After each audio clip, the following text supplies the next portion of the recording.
আসসালামু আলাইকুম শিক্ষার্থীরা, কেমন আছো তোমরা সবাই? আমি আশা করি তোমরা ভালো আছো। আজকে আমি তোমাদের জন্য রসায়ন একাদশ অধ্যায়ের অ্যালকিনের অংশটি নিয়ে হাজির হয়েছি। অর্থাৎ আমরা আজকে অ্যালকিনের অংশটি নিয়ে আলোচনা করব। তুমি অবশ্যই তোমার বই খাতা এবং কলম নিয়ে প্রস্তুত হয়ে যাও এবং ক্লাসটি মনোযোগ সহকারে দেখতে শুরু করো। খেয়াল করো, আমরা শুরুতেই তোমার এখানে অ্যালকিনের সাথে পরিচিত হয়ে নিব। অ্যালকিন শ্রেণীর যৌগসমূহ যদি আমি তোমাকে সংজ্ঞাটা বলি, অ্যালকিনের সংজ্ঞাটি হচ্ছে একক দ্বিবন্ধনযুক্ত মুক্ত শিকল হাইড্রোকার্বন সমূহকে অ্যালকিন বলা হয়। আমি আবারও বলছি, একক দ্বিবন্ধনযুক্ত মুক্ত শিকল হাইড্রোকার্বন সমূহকে অ্যালকিন বলা হয়ে থাকে। তার মানে হচ্ছে যে অ্যালকিন শ্রেণীর যে যৌগগুলো হবে বা যে হাইড্রোকার্বন শ্রেণী হবে তার মাঝে অবশ্যই তোমার কার্বন কার্বন দ্বিবন্ধন থাকবেই। অর্থাৎ কার্বন কার্বন দ্বিবন্ধনযুক্ত যৌগসমূহকে আমরা বলে থাকি অ্যালকিন। অ্যালকিনের সাধারণ সংকেতটা যদি আমি লিখি, অ্যালকিনের সাধারণ সংকেতটা হচ্ছে তোমার CnH2n।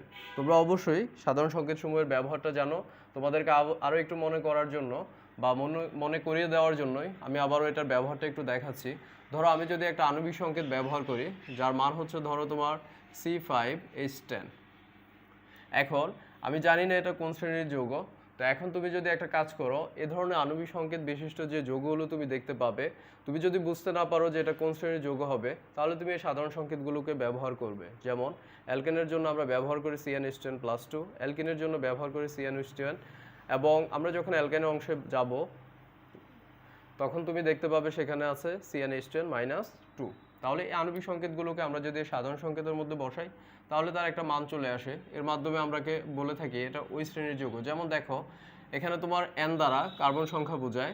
তাহলে এখানে দেখো এই যৌগটার মধ্যে কার্বন সংখ্যা হচ্ছে 5। তাহলে আমি যদি মানটা বসাই তাহলে C5H2 ইন্টু N দেওয়া আছে, তার মানে N এর মানটা হচ্ছে 5। তাহলে এখন তুমি একটু দেখো তো, এটা মানটা আসে C5H10।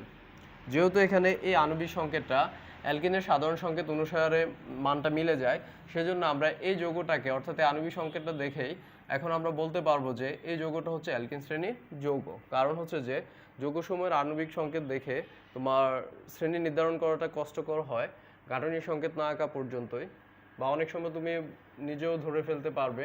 তবে এই সাধারণ সংকেতটা ব্যবহার করলে আর তোমার ভুল হওয়ার সম্ভাবনা থাকে না। সেজন্যই মূলত এই সাধারণ সংকেতসমূহ ব্যবহার করা হয়ে থাকে। অ্যালকিন শ্রেণীর যে যৌগগুলো আছে তাদেরকে আরও একটা নাম দিয়ে প্রকাশ করা হয়, আর সেটা হচ্ছে তোমার অলিফিনস। এটি একটি ল্যাটিন শব্দ। এই অলিফিনস ল্যাটিন শব্দটির অর্থ হচ্ছে তোমার তেল উৎপাদনকারী।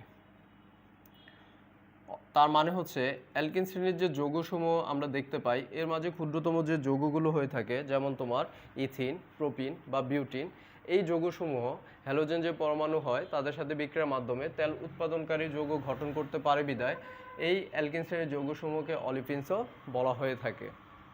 যেমন দেখো, তোমাকে যদি একটা বিক্রিয়া দেখাই, আমি এখানে ধরো আমি এখানে অ্যালকিন হিসেবে প্রোপিনটাকে নিব। ধরো আমি এখানে প্রোপিনটাকে নিলাম, এর সাথে যদি আমি ব্রোমিনটা যুক্ত করে দিই, অর্থাৎ ব্রোমিনের সাথে বিক্রিয়ার মাধ্যমে দেখো এখানে তোমার দ্বিবন্ধনটা ভেঙে যাবে। তার কারণ তুমি অবশ্যই জানো এখন এই দ্বিবন্ধনের মধ্যে একটা হচ্ছে সিগমা বন্ধন, একটা হচ্ছে পাই বন্ধন। সিগমা বন্ধনটা হয় শক্তিশালী, পাই বন্ধনটা হয় দুর্বল, যার কারণে এই পাই বন্ধনটা ভেঙে যাবে। তো ভেঙে গিয়ে এখানে যে ব্রোমিন পরমাণুটা আছে সেটা উভয় কার্বনের সাথে গিয়ে যুক্ত হবে, এখানেও যুক্ত হবে এবং এই কার্বনের সাথেও তোমার যুক্ত হবে। এখন তুমি যদি একটু খেয়াল করো এই যৌগটা একটু যদি দেখো, এটার নাম হচ্ছে, এখন দেখো 1,2-ডাইব্রোমো প্রোপেন। অর্থাৎ এখানে 1 নং কার্বনের সাথেও ব্রোমিন আছে, 2 নং কার্বনের সাথেও ব্রোমিন আছে। তো সেজন্যই তোমার শাখা যেদিক দিয়ে কাছে হয় সেদিক থেকে তোমার কার্বনটা গণনা করতে হয়। যেহেতু এই কার্বনের সাথে ব্রোমিনটা যুক্ত আছে তাহলে তার শাখা এদিক দিয়ে কাছে, সেজন্য আমাদেরকে এদিক থেকে গুণে যেতে হবে। তাহলে 1, 2, 3 3 কার্বন বিশিষ্ট অ্যালকেন শ্রেণীর যৌগের নাম হয়ে থাকে তোমার প্রোপেন।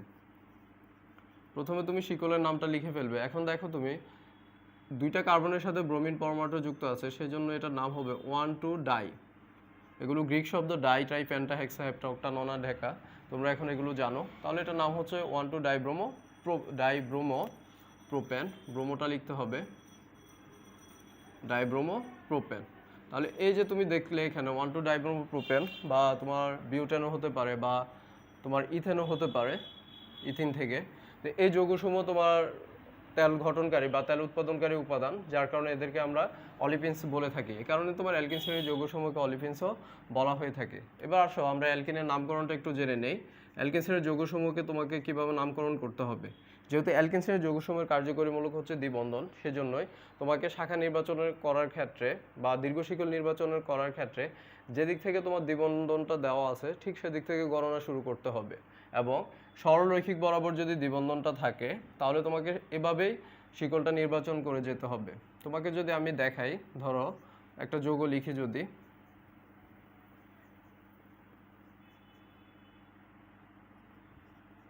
ধরো আমি এরকম একটা যৌগ লিখলাম।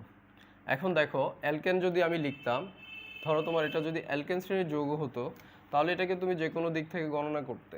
এদিক থেকে গণনা করলে 4টা কার্বন, এদিক থেকে গণনা করলেও 4টা কার্বন। যেহেতু এটা অ্যালকিন শ্রেণীর যৌগ এবং তার মাঝে কার্যকরী মূলকটা উল্লেখ আছে, সেজন্য এই কার্যকরী মূলকটাকে প্রাধান্য দিতে হয়। তাই তোমার কার্যকরী মূলকটা যেদিক থেকে কাছে হয় বা যেদিক থেকে তোমার দেওয়া থাকবে সেদিক থেকে তোমাকে গুনতে হবে। যেমন এদিকে যেহেতু কাছে এই কার্বনের সাথে, তাহলে এই কার্বনের নাম্বারটা হবে 1।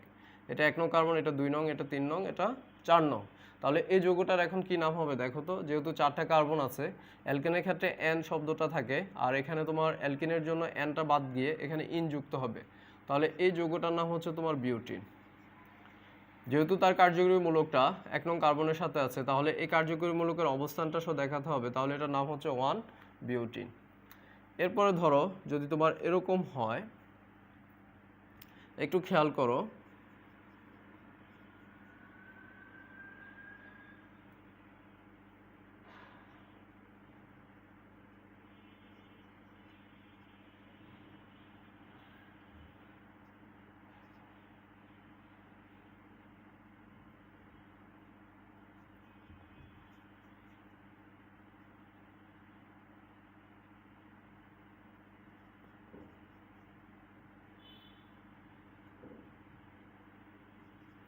ধরো তোমার যদি এরকম একটা যৌগ হয়, যেমন এখানে তোমার কি আছে, একটা শিকল আছে আর একটা শাখা আছে।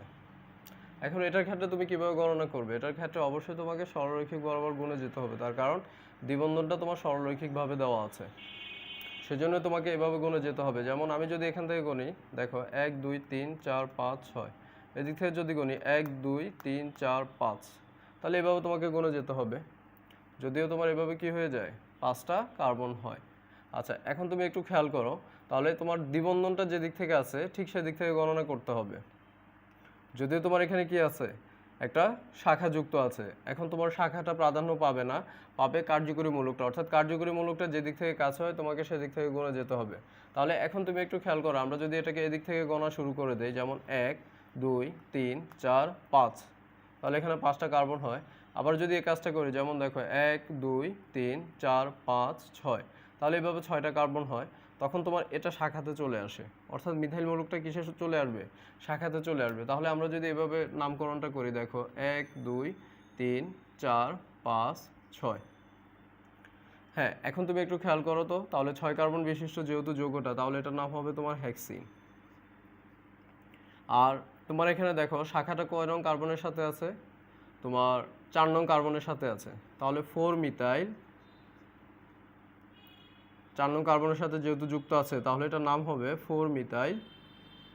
আর এখানে অবশ্যই তোমাকে কার্যকরী মূলকের অবস্থান দেখাতে হবে 2 হেক্সিন, অর্থাৎ 2 নং কার্বনের সাথে তোমার কার্যকরী মূলকটা যুক্ত আছে, শাখার অবস্থানটা দেখাতে হবে এবং কার্যকরী মূলকের অবস্থানটাও দেখাতে হবে। আচ্ছা, এবার তোমাকে আরেকটা কথা বলে রাখি, যদি এখানে তোমার দেখতে পাও যে একই শিকলের মধ্যে তোমার কার্যকরী মূলক 2টা থাকে অথবা 3টা থাকে, তাহলে এগুলোকে গ্রিক শব্দের সাহায্যে প্রকাশ করতে হবে। যেমন যদি তোমার এখানে 2টা থাকে তাহলে কি হবে, অ্যাডাইন যুক্ত করে দিতে হবে।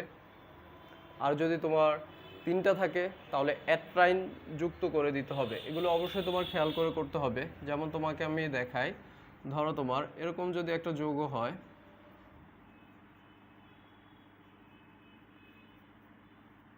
এরকম একটা যৌগ আমি লিখলাম, ঠিক আছে। তো এখন দেখো তোমার এই যে দ্বিবন্ধনটা দেখতে পাচ্ছ, দ্বিবন্ধনটা কিন্তু তুমি যেদিক থেকে গণনা করো এটা 1 নং কার্বনের সাথে আছে। তোমার শর্ত হচ্ছে যেদিক থেকে তুমি গুণে যাও দ্বিবন্ধনটা যাতে কাছে হয় বা কার্যকরী মূলকটা যদি যাতে কাছে হয় সেদিক থেকে গুনতে হবে। তাহলে এটা ধরো 1 2, তোমার ইচ্ছা মতো এটাকেও 1 ধরতে পারো, 3 4 5। এখন তুমি একটু খেয়াল করে দেখো তো, এটা যেহেতু 5 কার্বন বিশিষ্ট যৌগ, তাহলে এটার নাম হবে প্রোপিন। তুমি এখন দেখতে পাচ্ছ 1 নং কার্বনের সাথেও তোমার দ্বিবন্ধনটা আছে, 4 নং কার্বনের সাথেও দ্বিবন্ধনটা আছে। তাহলে এটার নামটা এখন কি হবে একটু খেয়াল করো। ধরো তোমার এখানে 1 4, তোমাকে আমি কি বললাম, অ্যাডাইন যুক্ত করে দিতে হবে। তাহলে তোমার এখানে যৌগটার নামটা পরিবর্তন হয়ে দেখো 1 4 ডাইপ্রোপিন, প্রোপিন লিখতে পারো বা প্রোপাডাইন লিখতে পারো, প্রোপাডাইন। বুঝতে পারছো? আচ্ছা, ওই যে অ্যাডাইনের কথা বললাম, যদি তোমার 3টা হয় তাহলে অ্যাট্রাইন যুক্ত হবে। তাহলে এভাবে তোমাকে নামকরণগুলো করতে হবে অ্যালকিন শ্রেণীর যে যৌগসমূহ হয়ে থাকে তাদের ক্ষেত্রে। আচ্ছা, এ ছিল তোমার নামকরণ নিয়ে কথাবার্তা অ্যালকিনের। এখন আমরা যে কাজটা করব সেটা হচ্ছে যে আমরা এখন অ্যালকিনের প্রস্তুতিটা একটু দেখব, অর্থাৎ অ্যালকিন শ্রেণীর যৌগসমূহকে কিভাবে আমরা প্রস্তুত করতে পারি। তোমার বইতে যে বিক্রিয়াগুলো আছে এগুলো খুবই সহজ প্রকৃতির দেওয়া, সেজন্য আমি এগুলো নিয়ে আর কথা বলবো না। আমি একটু বাইরের থেকে তোমাকে দেখানোর চেষ্টা করব। কারণ হচ্ছে যে তোমার পরীক্ষার মধ্যে যেহেতু এগুলো 3 নাম্বার বা 4 নাম্বারের প্রশ্নে চলে আসে, তো বিক্রিয়া 2টা লিখলে বা 3টা লিখলে তো আর তোমাকে 3-4 নাম্বার দেওয়া হবে না। সেজন্য তোমাকে একটু কষ্ট হলেও বেশি করে বিক্রিয়াগুলো শিখে রাখতে হবে, যেটা তোমার ভবিষ্যতেও কাজে লাগবে। আমরা অ্যালকিন শ্রেণীর যৌগসমূহকে তোমার প্রস্তুত করতে পারি। তোমার বইতে 2টা বিক্রিয়া দেওয়া আছে। এই 2টা বিক্রিয়ার বাহিরে আরও একটা কাজ তুমি করতে পারো, সেটা হচ্ছে যে আমরা যে তোমার অ্যালকেনের রাসায়নিক ধর্মের মধ্যে ভাঙন যে বিক্রিয়াটা ছিল সেটা দেখেছিলাম, ওই বিক্রিয়াটাকেও তুমি এখানে ব্যবহার করতে পারো। ভাঙন বিক্রিয়াটা কি ছিল, তোমার এখানে বৃহত্তম কোনো বা বৃহৎ কোনো অ্যালকেন শ্রেণীর যৌগসমূহকে ভাঙলে এখানে দুই শ্রেণীর যৌগ উৎপন্ন হতো। একটা ছিল তোমার অ্যালকিন, একটা ছিল অ্যালকেন। তুমি ওই বিক্রিয়াটার সাহায্যে প্রস্তুতি দেখাতে পারো। আর এছাড়া আমরা যে প্রস্তুতিগুলো এখন কথা বলবো আমি বা তোমাদের জন্য আলোচনা করব, সেগুলো একটু খেয়াল করবে মনোযোগ সহকারে। আমরা অ্যালকিন শ্রেণীর যৌগসমূহকে তোমার প্রস্তুত করতে পারি অ্যালকিন শ্রেণীর যৌগসমূহকে তোমার প্রস্তুত করতে পারি অ্যালকোহলের নিরোধন দ্বারা।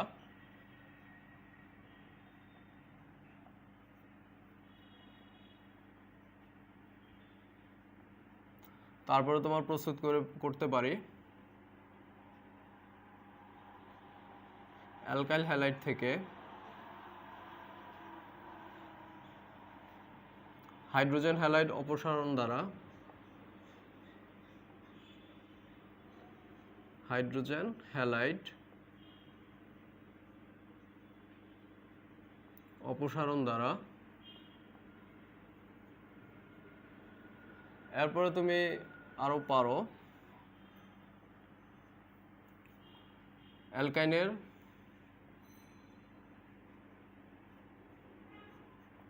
নিয়ন্ত্রিত বিজারণ দ্বারা। বিক্রিয়াগুলো এত বেশি কঠিন না, খুবই সহজই বিক্রিয়া। আর সর্বশেষ হচ্ছে তোমার পাইরোলাইসিসের সাহায্যে।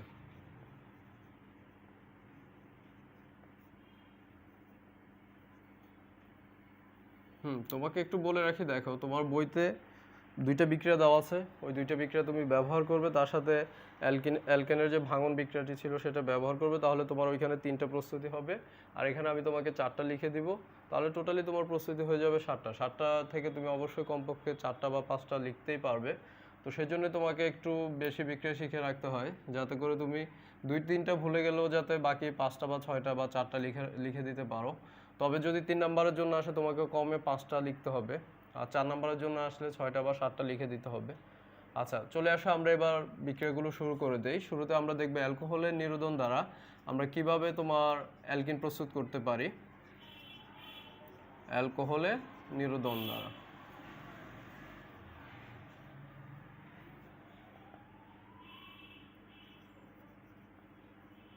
বাংলা লেখাটাও লিখে দিচ্ছি, দেখো।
আচ্ছা, উপরের অংশটা মুছে ফেলি। হ্যাঁ, এই দুইটা বিক্রিয়া একটু খেয়াল করো, তোমাদেরকে বলে দেই এই দুইটা বিক্রিয়া আমি কিভাবে করলাম। একটু খেয়াল করবে। অ্যালকোহলের নিরোধন দ্বারা অ্যালকোহলকে শক্তিশালী নিরোধক, যেমন তোমার গাঢ় সালফিউরিক অ্যাসিড বা গাঢ় ফসফরিক অ্যাসিড দ্বারা নিরোধিত করলে অ্যালকোহল থেকে এক অণু পানি অপসারিত হয় এবং অ্যালকিন উৎপন্ন হয়। যেমন তুমি একটু খেয়াল করো, এটা হচ্ছে একটা অ্যালকোহলের যৌগ, অর্থাৎ এটা হচ্ছে তোমার প্রোপানল। এটাকে যদি আমরা গাঢ় সালফিউরিক অ্যাসিড সহযোগে তোমার নিরোধিত করি, তাহলে এর থেকে এক অণু পানি অপসারিত হবে এবং এখানে যে অ্যালকোহল শ্রেণীর যৌগটা ছিল সেটা অ্যালকিনে পরিণত হবে। তোমাদেরকে একটু বলে নেই নিরোধক কী বা নিরোধিত প্রক্রিয়াটা কী। নিরোধক বলতে ওই ধরনের রাসায়নিক উপাদানকে বোঝানো হয় যারা রাসায়নিক বিক্রিয়া করলে ওই বিক্রিয়ক উপাদান থেকে পানিটাকে অপসারিত করতে পারে বা পানিটাকে শোষণ করতে পারে, তাদেরকে নিরোধক বলে। তারপরে দেখো অ্যালকাইল হ্যালাইড থেকে হাইড্রোজেন হ্যালাইড অপসারণ দ্বারা, অর্থাৎ অ্যালকোহলীয় উপাদান যেমন তোমার সোডিয়াম হাইড্রোক্সাইড বা পটাশিয়াম হাইড্রোক্সাইড সহযোগে অ্যালকাইল হ্যালাইডকে উত্তপ্ত করলে অ্যালকিন উৎপন্ন হয়। যেমন এটা হচ্ছে তোমার একটা অ্যালকাইল হ্যালাইড। আচ্ছা, এরপরে দেখো এটাকে আমরা পটাশিয়াম হাইড্রোক্সাইড সহযোগে তাপ দিব। তাপ দিলে এখানে তোমার কি হবে, এই যে অ্যালকাইল হ্যালাইডটা আছে এটা তোমার অ্যালকিনে রূপান্তরিত হবে, তার সাথে পটাশিয়াম আয়োডাইড এবং পানিটা উৎপন্ন হবে। তারপরে যে বিক্রিয়াটা ছিল সেটা ছিল তোমার অ্যালকাইনের নিয়ন্ত্রিত বিজারণ দ্বারা। অ্যালকাইনের নিয়ন্ত্রিত বিজারণ দ্বারা। বিক্রিয়াগুলো একেবারেই সোজা, তুমি নিজেই দেখতে পারছো, বিজারণ দ্বারা। আচ্ছা, এই বিক্রিয়াটা আমরা কিভাবে করব দেখো একটু খেয়াল করে।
একটু খেয়াল করো আমি বিক্রিয়াটা কিভাবে করলাম দেখো একটু।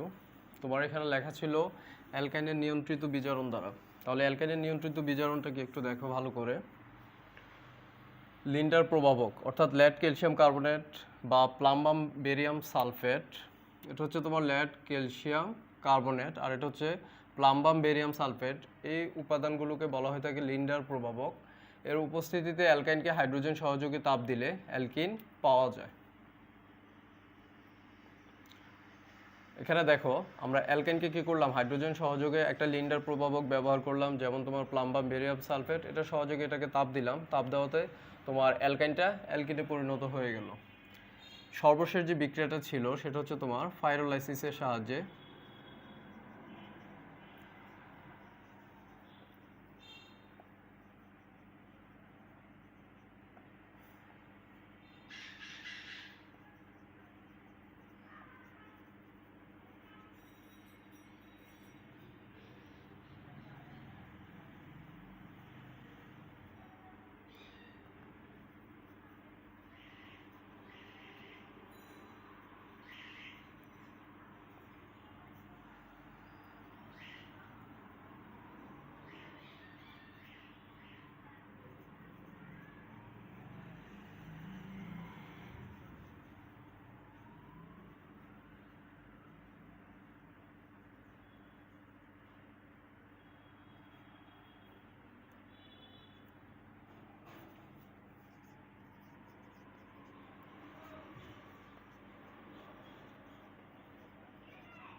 সর্বশেষ বিক্রিয়াটা একটু খেয়াল করবে।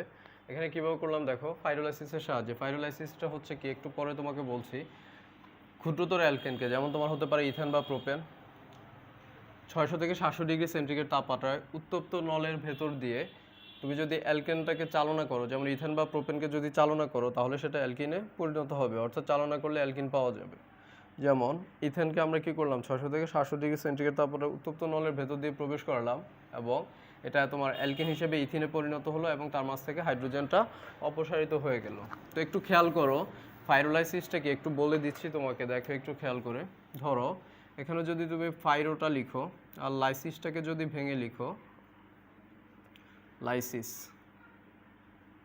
আচ্ছা একটু খেয়াল করো, ফাইরো শব্দের অর্থ হচ্ছে তোমার হিট বা তাপ। লাইসিস মানে হচ্ছে ভাঙা বা ডিভিশন লিখতে পারি আমরা। তার মানে হচ্ছে যে তাপের সাহায্যে ভাঙার যে প্রক্রিয়াটা, অর্থাৎ উত্তপ্ত করে বা তোমার অ্যালকেন বা এই জাতীয় যে কোনো যৌগকে আমরা যদি খুব বেশি তাপমাত্রা প্রয়োগ করে তাকে উত্তপ্ত করতে পারি, তখন তোমার কি হবে, তার মাঝ থেকে হাইড্রোজেনটা অপসারিত হবে এবং অ্যালকেনটা অ্যালকিনে পরিণত হবে। যেমন তোমরা জীববিজ্ঞানে গ্লাইকোলাইসিস শব্দ বলে থাকো, জীববিজ্ঞানের 4র্থ অধ্যায় তোমার এই জীবনী শক্তির মধ্যে দেওয়া আছে।